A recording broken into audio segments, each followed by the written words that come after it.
I'm Nicole Lappin, the only financial expert you don't need a dictionary to understand. It's time for some money rehab.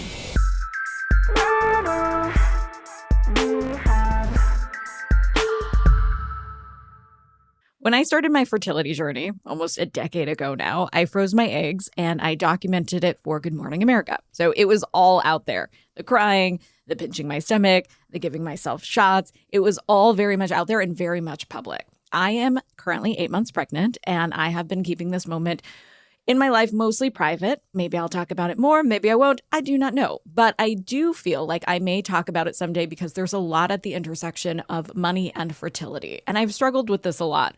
But fertility, parenting, women's health is all top of mind for me now, both because of what's going on in my personal life, but also what's happening in the world. The election is next week. And as we all think about what it means to vote with our values on Tuesday, we're also reflecting on the last couple of months of the presidential campaigns. One of the issues that has been front and center on the campaign trail is reproductive health care.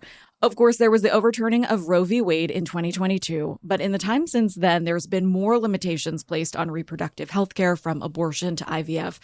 Pretty much everything in between. My process of freezing my eggs was both empowering and really intimidating. When a doctor hands you over what's pretty much a bucket full of needles and hormones, you feel like you're in complete control of your health and future. But also, at least for me, I felt like I needed a medical degree for all of this. It is amazing that we have access to this kind of medicine, but there is certainly room for improvement to better benefit people going through the IVF process. And Jessica Schaefer agrees with me. Jessica and I talked before her startup, Lushi, officially launched, and I actually knew I was pregnant during this interview, but I wasn't telling anyone yet, which is pretty perfect because my husband and I revealed our pregnancy news to our friends by telling them that we were launching a startup.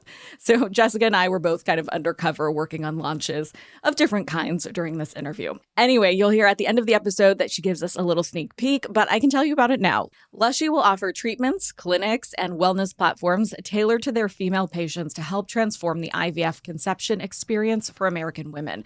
But Jessica hasn't always been in the healthcare space. Jessica is the founder of Bevel, a tech and VC PR firm that she built into an 8-figure revenue business that was acquired in 2023. Today, Jessica talks to me about her own experience with IVF, the mistakes she made through the process, and what resources are out there to make IVF more affordable. Jessica Schaefer, welcome to Money Rehab. Thanks for having me. All right, let's get right into it, sister. How did you decide that you wanted to freeze your eggs?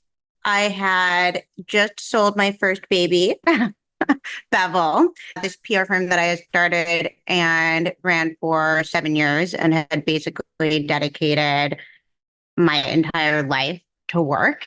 And I had also just gone through a divorce. And so it seemed like something that was 100% necessary to do. Although I wish I had done it 10 years prior. Yeah. And what was the experience like for you? The shots, the retrieval, all of that. Did anything surprise you in the process? You've frozen your eggs, right? You've been through the process. Yeah. So you go into the clinic and they don't really share the cost of the variables, the fertility drugs, which can be quite high depending on how your body reacts to the stimulants, right? And so they basically say, oh, it's a fixed cost of $10,000, but then the cost of the fertility drugs can be anywhere from $5,000 to $10,000. And then if you need to do it multiple times, then you're sometimes looking at close to $100,000 just to freeze your eggs. Yeah. And what I thought was absolutely insane, we have Botox and fillers and IVs, but for one of the most important things, which is preserving your option to have a family, you are self-administering the shots, which I just thought it was a little bit insane. And then they send you to a link to a video from the 80s and you're kind of like, I have no idea what I'm doing. Yeah, I had the same experience too. I was like, how is it legal to give me all of these things, this accoutrement? Even the tub, the little red disposable thingy. I was like, oh, I am not a hospital. What am I doing right now? You know, this could injure other people. I live in New York City. You know, you bring your trash out on the street. Who knows what was happening after that? So yeah, it's not cheap for sure. It can go from around 10,000, as you mentioned, with multiple rounds. And by the way, it's like half of an IVF cycle. So you still have to do something with those eggs later. And that's not cheap. So how much did you end up spending on the process so far? I would say my journey isn't over. So I ended up actually taking the trigger shot early, which was triggering, which means I was supposed to have 28 eggs, but then I only was able to retrieve 5. And that's just not enough for a live birth. And so I'm planning to do it a couple more times. Thankfully, my AMH levels, which basically you can test how fertile you are. And my doctor's, oh, you have the fertility of a 26-year-old. You should just go get pregnant. And I said, that's not actually the point. It's not that I can't get pregnant. It's that I haven't found the person that I want to get pregnant yet with. So the first egg freezing, it was 15,000. But again, I'll have to do it a few more times. Okay, so for anyone who hasn't gone through this process, can you explain what a trigger shot is, why you took it early, like when you're supposed to take it?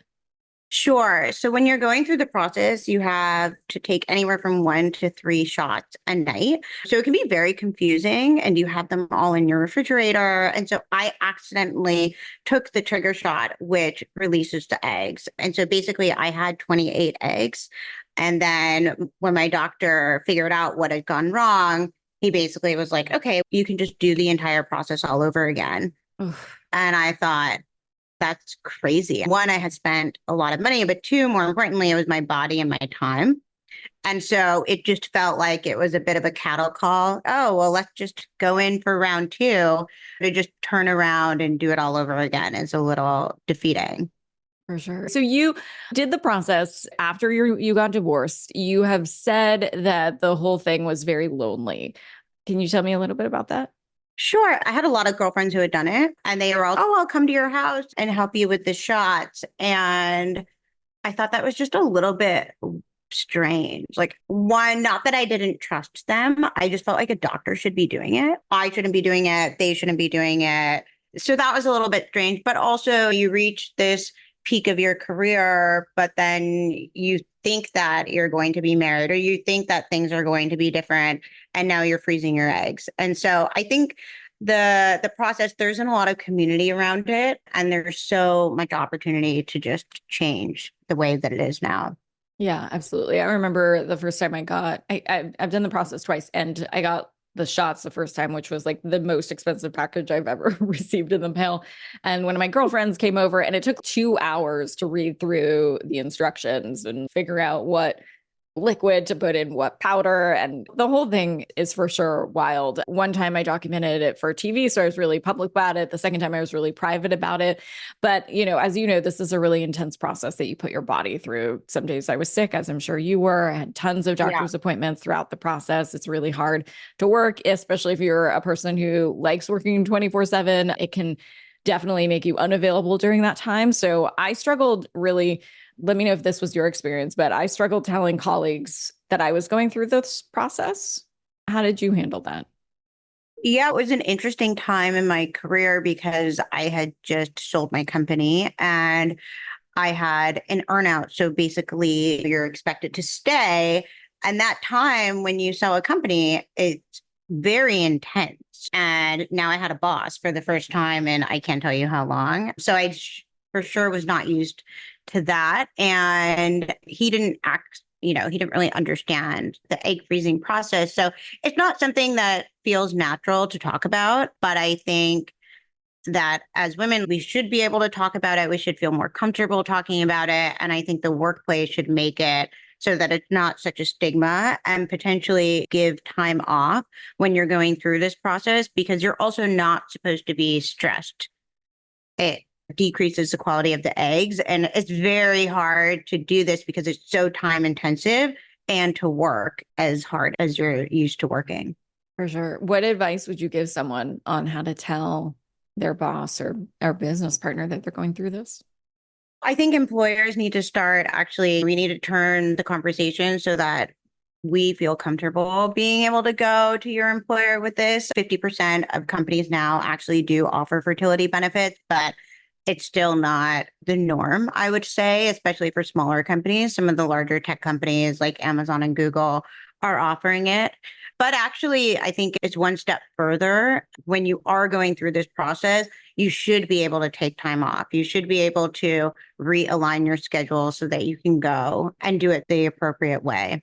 Something that I personally struggled with was the fact that I was really anxious that people, if they knew, especially in the workplace, about the procedure, they would ask me how it went. And when I went through it the second time, my husband and I tried to make embryos and we weren't successful doing that. So I was devastated. And I didn't know how it would go. That was not the outcome that I expected at all. But if I had colleagues asking me how it went, and I'd have to keep that conversation going over and over again, that would have felt so difficult for me. Did people then follow up and say, Jessica, how did your procedure go? It's a lot. Yeah, it's a lot. How did you handle work when you were going through this process? Did you end up opening up to people? Yeah, I shared that I was doing it. I had a lot of women at the company. We were a majority women executive team. And so I thought it was also important that they freeze their eggs. There are so many women I know who have dedicated their life to their careers. And I think at least my generation, you were told, oh, you can do it all. And I think you can do it all, but you can't do it all at the same time. And so really analyzing, do I want to dedicate my 20s to my career and then 30s to my family, or flip it? But these are things that people need to think about because God forbid, you have the conversation like, I wanted to have kids and I just didn't know that you could freeze your eggs, or I didn't know that much about the process. And a lot of women wait until it's too late. And did you change the way you worked during this process? Like you mentioned that stress is obviously a big factor for all fertility stuff. For me, we used to tape this podcast twice a week. We changed it during that time to one longer day so that I could take more time and recover. Did you use any of those strategies to optimize your work for your health? I stopped traveling, which is very rare for me. I was supposed to speak at all these conferences and travel on the weekends, or even I decreased the amount of movement and kept my mornings open so that it wasn't as stressful. But the doctors were like, oh, you can still travel and do all this stuff. And I'm like, it's just not worth it. I think if you're going to do this, you really need to focus on it and invest the time and do it the right way so you don't have to do multiple cycles. I ended up needing to work during the first time I did it and got like a doctor's note to go through with all the shots and stuff. And I remember like having the shots with the ice and stuff like that, but also bringing like yogurt and other snacks with me. And when I got through the conveyor belt, I realized like there was a bigger yogurt and you're not supposed to take the bigger sizes. And the guy just looked in the bag and saw all the shots and all the craziness and looked at the yogurt and he's like, you're going through something. Enjoy the yogurt. And it's never a good time. I remember when I first did it, I happened to be on the day of the cycle that you're supposed to start that day that I went in. I'm like, whatever, we'll figure it out. I figured out harder things in life. Might as well do it today. But yeah, if you go through the process and you're working full time, it's definitely taxing, a lot to juggle. You've worked with a lot of startups, of course. And as you were going through this earn out process, I'm sure it was really stressful. Are you seeing startups more than the Googles and the Amazons and stuff of the world give fertility leave? I was surprised that you said 50% do. What size companies are you seeing do this? Are there any sectors that are giving more robust fertility healthcare packages? So it's the much larger companies and those in the healthcare industries. I actually haven't seen many smaller tech companies. So late stage companies where they have the ability to, but I also think it's not that much more to add it on to your employment policies. So I think we'll start to see a lot more employers offer this, and the younger generation, they're expecting it. One other thing that people can do is you can actually take your HSA and your savings and you can contribute. It rolls over. Let's say you're 21 and you're getting your first job in tech. I would just recommend that women start to contribute to that and think about it almost as their family planning and not just focusing on your 401k. And then it's not as cost prohibitive as many people think. There are a lot of startups that are trying to make it more affordable. I'm a little concerned with how much VC or PE has gone into this space to make it more affordable. I wonder, are they cutting costs around some of the healthcare that is required, that is costly, ORs and whatnot, in order to hit those growth KPIs that, as you'll forget more than I will ever know about those, are really, really intense when you start taking on growth capital. And we are starting to see that. I've spoken with a lot of doctors who have left some of the players you might be thinking about. And the reason is they're seeing 30 to 50 patients a day, which is just insane. You don't have enough time with your doctor.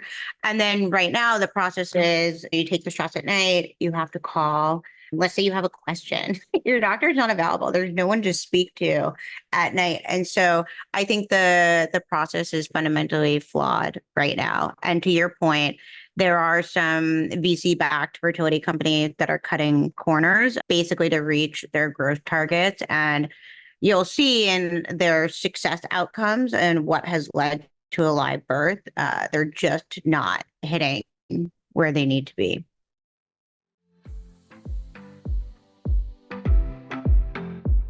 Hold onto your wallets. Money Rehab will be right back. And now for some more Money Rehab.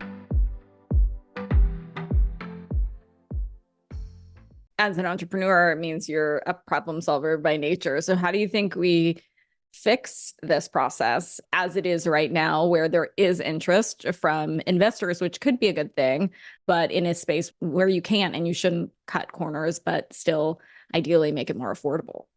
Yeah, I think there are opportunities to use technology to help. There is no reason that someone like myself should have taken the trigger shot accidentally. You could get updates on your app, or you could basically be meeting with a nurse or a fertility specialist more often via telehealth, which is not happening right now. I think there's also ways to incorporate AI into the process. There are so many questions that you have just because you're anxious, right? You said you were suffering from a lot of anxiety. I was suffering from a lot of anxiety during this process.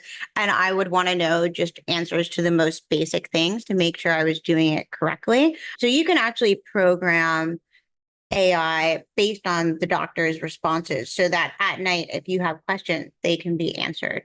And so there are ways where we could provide a concierge, really custom, high level model to this industry without cutting corners and make it so that it's profitable. And I don't think that a lot of the fertility companies out there right now are doing that. So most of them are started by doctors. And I think doctors, they're used to being around needles. They're used to being around these like ugly red bins with the crazy, danger sign on them. We're not. And so I think if someone were to come in from outside of the industry who has gone through the process, who was a patient, who has a focus on marketing technology and can apply some of those resources, we could provide a much different experience. And you're putting your money where your mouth is, right? Your next move is investing in this space. Where are you seeing the opportunities? Are there specific companies that you're liking? Yeah, so I'm investing in this space, and I'm also working on a company in stealth in this area, but we're basically investing in AI, a technology platform that will transform the industry in the way that is being done now, so that someone like me never has the experience that I had before. But at this point, I've spoken to close to 200 women just through customer research to make sure we get the product right. And every single person has the same experience. I have not met one person who had done the cycle one time, who didn't experience anxiety, who didn't feel alone. Not one person. Yeah. After my last round, I did get some cards too. There was like a special, I think it was like an Etsy fertility card company where it says, "I'm sorry for everything I said to you while I was going through fertility treatments," or something like that. Anyway, no, there's definitely a lot to be done. And there is a lot of money to be made if it's done right. Do you think it's more difficult to raise money for women's health issues than it would be for gender neutral health issues, female focused startups? On the VC funding, I come from a different seat, mostly because the PR firm I built, we worked with a lot of venture capital funds, but we were primarily focused in fintech. It wasn't until the last 2 years of the company that we started to see this shift. And there was so much more capital flowing into healthcare, flowing into femtech. And from my perspective, it made sense to transfer into this industry. I really believe that like you need to be able to spot waves and know when to get off. And so Bevel was always focused in fintech and crypto. And then we just started to see the doors open here. On the funding specifically for women healthcare companies, even this year, women's rights are certainly top of mind on the ballot. And so I think that it's not just our issue, it's everyone's issue. And so I think communicating to VCs in the way that they would understand that, hey, listen, the US growth rate and birth rate is the lowest it has ever been. And third world countries are outpacing our growth rate faster than ever. That's a conversation that anyone can digest because it'll have huge economic impacts. And so it's not just a woman's issue. I think it's an issue for everyone. Like a population issue, for sure. It's a population issue. Yeah, we're not having enough babies. Yeah, definitely a lot more questions than answers. I do see tech helping in some personalized medicine as well, because everyone's fertility picture is different. You, Jessica, for example, had egg yolk sac cancer. First of all, can you share what that is for any listeners who might not know? I think most people don't know because 1 in 4 billion people get egg yolk sac tumors. And when I had it, there wasn't a cure, but an egg yolk sac tumor, so it reached stage 4, and I was treated at Strong Memorial Hospital in Rochester. And one of the graduates, a new graduate from medical school, Dr. Koronis, he actually was able to find a cure and treat it very aggressively through chemotherapy. But my fertility was always like from a very young age. I was 2.5 years old, and then I was in the hospital for 2 years because I had chemo and because I had radiation. They were like, you're probably not going to be able to have kids. That's actually not true, but it's certainly when someone says that to you and then your parents are always talking about it, it's just something that carries on with you over the years. You're on a mission. I'm on a mission, yes. Well, thank you for doing that. And do you think that technology can also help with the success in going back to get the frozen eggs? I do think that there's a lot of rhetoric that this is a complete insurance policy, and oftentimes it's not foolproof. You can go back and there could be 1,000 issues of thawing and the partner that you chose not working. Can you talk a little bit more about how some of these startups are phrasing the chances of success? Yeah. So, I mean, on that, to your point, there's even more issues than just the thawing. There's the issues of climate change. And let's say you have your eggs frozen in a brownstone on the Upper East Side, or you have them in a storage facility and then the power goes out, or there's a flood, or there's so many different things. And I think there's been a lot of advances in terms of some people are suggesting store your eggs in multiple places. So diversify where your eggs are stored. There are some women who are going to Europe to get this done just because it's much more affordable there. But I think here, to your point, I do fundamentally believe it comes back to education. And if you freeze your eggs earlier, the quality of the eggs will be much better. So right now, the average age women are freezing their eggs is 35. You should freeze your eggs at 25, and you shouldn't wait. And so the quality decreases basically every single year. And so that is what is affecting not just the thawing, but when you have thawed the eggs, your success of actually creating embryos. Yeah, I think one of the most popular modern love articles at the New York Times is don't put all your frozen eggs in one basket. This story that's been shared, as you've probably seen through fertility circles, around this woman going back and not finding anything and being devastated by this promise of, okay, if you spend 10,000 or 15,000 or more dollars, then you'll for sure have a baby later on. Maybe asterisks. There's other stuff that can happen. But yeah. I think that's also where technology can come in to play, and some of these startups can get more clear. Well, and that's why the trigger shot is so important, because it's actually timed to the size of the eggs. And if you have the procedure done too soon and the eggs are too small, or if you take the trigger shot too late and then the eggs are too big, all of this affects your chances of actually creating a successful embryo. And so that's part of it as well. Yeah, for sure. The one thing that I never ended up sharing was like how many eggs I got, because I just think that sometimes women can get competitive and not everybody's egg quality is the same. So somebody can have 50, but they're whatever, they don't work. And like somebody could have 5 and they could be that all you need. And it's just so personal and so individual around It is a weird thing. I remember that was always the first question after, like, how many eggs did you get? As if it's a competition. It's like, not a competition. It's definitely not a good. Like, let's focus on if we had a baby. Yeah. We end our episodes, Jessica, by asking our guests for a tip listeners can take straight to the bank. Oh, what advice would you give someone who's listening and thinking about going through the fertility process, curious about time off, or is worried that this might not be the right time or how to pay for it? The one thing I would say is don't base it on whether you've had success dating. I have a lot of girlfriends who later in life, for whatever reason, they didn't find love until their late 30s or 40s or 50s. I think you can find love at any time.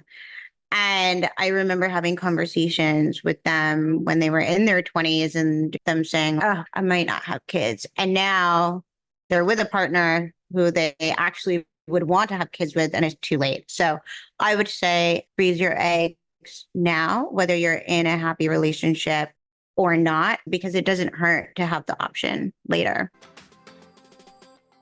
Money Rehab is a production of Money News Network. I'm your host, Nicole Lappin. Money Rehab's executive producer is Morgan Lavoie. Our researcher is Emily Holmes.